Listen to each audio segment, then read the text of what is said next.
പ്രതിപക്ഷ നേതാവ് വി.ഡി. സതീശൻ നയിക്കുന്ന പുതുയുഗയാത്രയ്ക്ക് കൂറ്റനാട് സെന്ററിൽ സ്വീകരണം നൽകി. ജില്ലയിലെ ആദ്യ സ്വീകരണത്തിന്റെ ഭാഗമായി തിങ്കളാഴ്ച രാവിലെ 9:30 കുമരനെല്ലൂരിൽ നിന്ന് ജാഥയെ സ്വീകരിച്ച് കൂറ്റനാട് ടൗണിലെ സ്വീകരണ വേദിയിലേക്ക് പുറപ്പെട്ടു. തെയ്യം, കോൽക്കളി, കാവടി, വാദ്യമേളങ്ങൾ എന്നിവ ജാഥയെ വർണ്ണാഭമാക്കി. തുടർന്ന് തുറന്ന ജീപ്പിൽ പ്രതിപക്ഷ നേതാവിനെ കൂറ്റനാട് സെന്ററിൽ പ്രത്യേകം സജ്ജമാക്കിയ സ്വീകരണ കേന്ദ്രത്തിലേക്ക് ആനയിച്ചു. വി.ടി. ബൽറാം, വി.കെ. ശ്രീകണ്ഠൻ എം.പി. തുടങ്ങിയ കോൺഗ്രസ് നേതാക്കളും അദ്ദേഹത്തെ അനുഗമിച്ചു. തുടർന്ന് നടന്ന സ്വീകരണ യോഗം പി.കെ. കുഞ്ഞാലിക്കുട്ടി ഉദ്ഘാടനം ചെയ്തു. വി.ടി. ബൽറാം അധ്യക്ഷനായി. M K. Premachandran, M M. Hassan, Sandeep Warrier, M. Shamsuddeen MLA, Thulasi, P A. Salam, C V. Balachandran തുടങ്ങിയവർ പങ്കെടുത്തു. തിരുവനന്തപുരത്തുള്ള ആൾ സഞ്ചരിക്കുന്നത് ഒരേ തോണി. നിങ്ങൾക്ക് ഓർമ്മയുണ്ടാകും, പാർലമെന്റ് തെരഞ്ഞെടുപ്പ് പിണറായി വിജയന്റെ പ്രസംഗം വന്ന് ന്യൂനപക്ഷ പ്രണയമായി. ഗാസയിലെ കുഞ്ഞുങ്ങളെ പറ്റി, പാലസ്തീനിലെ യുദ്ധത്തെ പറ്റി, പൗരത്വ രജിസ്റ്ററിനെ പറ്റി ഒക്കെയുള്ള ചർച്ച ഓർമ്മയുണ്ടല്ലോ. ന്യൂനപക്ഷ പ്രേമം. പക്ഷെ ന്യൂനപക്ഷങ്ങൾ വിശ്വസിച്ചില്ല, അവർ വോട്ട് ചെയ്തില്ല. തെരഞ്ഞെടുപ്പ് കഴിഞ്ഞപ്പോൾ പ്ലേറ്റ് മാറ്റി. നിങ്ങൾ അറിയണം, കേരളത്തിലെ മുഖ്യമന്ത്രി ശ്രീ പിണറായി വിജയനാണ് ഡൽഹിയിൽ പോയി ഹിന്ദു ദിനപത്രത്തിന് ഇന്റർവ്യൂ കൊടുത്തു. മലപ്പുറത്തെ കുറിച്ചുള്ള മോശം പരാമർശം, വർഗീയതയ്ക്ക് തിരികൊടുക്കുകയായിരുന്നു മുഖ്യമന്ത്രി. പിന്നെ കിങ്കരന്മാർ വന്നത് ഏറ്റി ചൊല്ലി A.K. ബാലനടക്കം, മന്ത്രി സജി ചെറിയാനടക്കമുള്ള ആളുകൾ. പിന്നെ ഇടയ്ക്കിടയ്ക്ക് വർഗീയത പറയുന്നവരെ പോയി പൊന്നാട അണിയിക്കും മുഖ്യമന്ത്രി പിണറായി വിജയൻ. അവരും കൂട്ടത്തിൽ പറഞ്ഞു. മന്ത്രി സജി ചെറിയാൻ, നിങ്ങൾ ആലോചിക്കണം, അദ്ദേഹത്തിന്റെ സ്റ്റേറ്റ്മെന്റ് ആണ്, മലപ്പുറത്ത് ജയിച്ചവരുടെ പേര് നോക്കണം, പച്ചയ്ക്ക് വർഗീയത പറയാം. പച്ചയ്ക്ക് വർഗീയത പറഞ്ഞ ഒരാൾ ഈ മന്ത്രിസഭയിൽ ഇപ്പോഴും മന്ത്രിയായിരിക്കുകയാണ്. നിങ്ങൾ ആലോചിക്കണം, എന്ത് കമ്മ്യൂണിസ്റ്റ് വാദ്യാണോ. UDF-ലാണെങ്കിൽ അങ്ങനെ ഒരാൾ പറഞ്ഞാൽ 24 മണിക്കൂറിനകം പുറത്താക്കുമായിരുന്നു, ചവിട്ടി പുറത്താക്കുമായിരുന്നു. ഇപ്പോൾ ഇരിക്കാതെ ഒരു കമ്മ്യൂണിസ്റ്റ് മന്ത്രിസഭയിൽ വർഗീയത പറയുന്നവർ.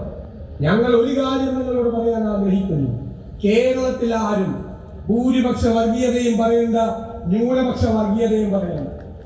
ഇത് കേരളമാണ്, നമ്മുടെ കേരളമാണ്. ആരങ്ങനെ വർഗീയത പറഞ്ഞാലും UDF അതിനെ ശക്തിയായി എതിർക്കും, വിട്ടുവീഴ്ചയില്ലാതെ എതിർക്കും. അതിൽ വെള്ളം ചേർക്കില്ല. ഇലക്ഷന്റെ തെരഞ്ഞെടുപ്പിന്റെ പാരമ്യത്തിൽ നിൽക്കുമ്പോഴും വർഗീയത പറയാൻ വന്നാൽ അതിനെ ചോദ്യം ചെയ്യും. ഇനി ആരെങ്കിലും പറയാണ് ഞങ്ങളുടെ കയ്യില് വോട്ട് ബാങ്ക് ഉണ്ട്, കയ്യിൽ വെച്ചേക്കാൻ പറയും, കയ്യിൽ വെച്ചേക്കാൻ. നമ്മൾ അതൊന്നും വെച്ച് നമ്മളെ പേടിപ്പിക്കാൻ ആരും വരില്ല, ഒരാളും വരില്ല. ഏത് കോലകൊമ്പൻ കേരളത്തിൽ വന്ന് വർഗീയത പറഞ്ഞാലും നമ്മൾ അതിനെ എതിർക്കുക തന്നെ ചെയ്യും. ഞാൻ പറഞ്ഞല്ലോ, പിണറായി വിജയനും വി.ഡി. സതീശനൊക്കെ കുറച്ചാളുകൂടെ ഉണ്ടാവുള്ളൂ, പിന്നെ ഓർമ്മയാകും, പിന്നെ ഓർമ്മയിൽ പോലും ഉണ്ടാവില്ല. പക്ഷെ നമ്മുടെ കേരളം ഉണ്ടാകും. നമ്മുടെ കുഞ്ഞുങ്ങൾ, അവരുടെ മക്കൾ സൗഹാർദ്ദത്തോടെ ജീവിക്കാൻ ഇവിടെ അനുവദിച്ചില്ലെങ്കിൽ നമ്മൾ ജീവിച്ചിരിക്കുമ്പോൾ നമ്മൾ അതിന് സമ്മതിക്കും, നമ്മൾ അതിനെ ചോദ്യം ചെയ്യും.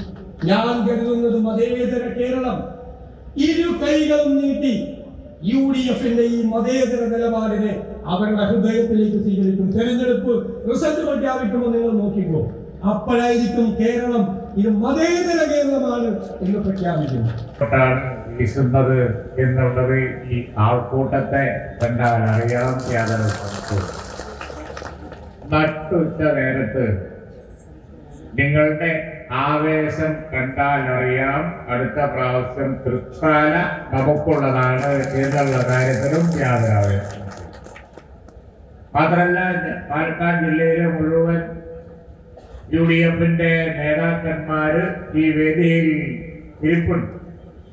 ഇന്ത്യൻ നാഷണൽ കോൺഗ്രസിന്റെ, ഇന്ത്യൻ യൂണിയൻ മുസ്ലിം ലീഗിന്റെ, പാർട്ടിയുടെ MLA-മാർ എല്ലാവരും അവരൊക്കെ ഉറപ്പിച്ച കാര്യം പറയുന്നുണ്ട്. പഞ്ചായത്ത് തെരഞ്ഞെടുപ്പിൽ പോയ ലോക്കൽ ബോഡി തെരഞ്ഞെടുപ്പിൽ നമ്മൾ ഏതാണ്ട് ഈ ഇടതുപക്ഷത്തിന്റെ കുത്തക ശ്രീ V.S. അച്യുതാനന്ദൻ ഒരു കാലത്ത് ആലപ്പുഴയിൽ തോറ്റപ്പോ അഭയ കേന്ദ്രമായി കണ്ട സുരക്ഷിത മണ്ഡലം ഉൾക്കൊള്ളുന്ന ഈ പാലക്കാട് ജില്ല കഴിഞ്ഞ പഞ്ചായത്ത് തിരഞ്ഞെടുപ്പിൽ ഏതാണ്ട് ഒപ്പത്തിനൊപ്പമാണ് എന്നുള്ളത് നമ്മൾ കണ്ടതാണ്. വി.ഡി. സതീശന്റെ ജാഥ കോഴിക്കോട്ടെത്തുമ്പോൾ അവിടെ അഭിമാനകരമായ പഞ്ചായത്ത് തിരഞ്ഞെടുപ്പിന്റെ റിസൾട്ട് അട്ടിമറി കണ്ടു. അവർ പറയുന്നത് മുഴുവൻ സീറ്റും ഈ അസംബ്ലി തെരഞ്ഞെടുപ്പിൽ UDF നേടും എന്നാണ്.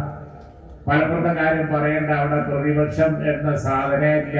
കണ്ണേർന്നൊന്നെങ്കിലും ബാക്കിയായിരുന്നെങ്കിൽ നന്നായിരുന്നു എന്ന് ആളുകൾ പറയുന്ന സ്ഥിതിയിലെത്തി മലപ്പുറം ജില്ല. പാലക്കാട് ജില്ല ഉറപ്പാണ്.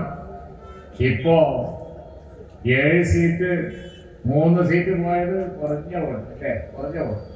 അങ്ങനെ നോക്കിയാൽ UDF തൂത്ത് വാരും, യാതൊരു സംശയവും. നാളെ ഇപ്പോ പ്രതിപക്ഷ നേതാവ് പല സ്ഥലത്തും പറയുന്ന വിസ്മയങ്ങൾ പലതും ഇപ്പൊ നടന്നുകൊണ്ടിരിക്കുക. ഞങ്ങളുടെ കൂടെ ഒന്നൊന്നായി പാർട്ടികളും നേതാക്കളും ഒക്കെ കപ്പൽ മുങ്ങാൻ പോവുകയാണെങ്കിൽ അവിടെ ഇരുന്നാൽ ശരിയാവില്ല എന്ന് കണക്കാക്കി ചാടി പുറത്തേക്ക് വന്ന് ഞങ്ങളുടെ കൂടെ പോകുന്നു.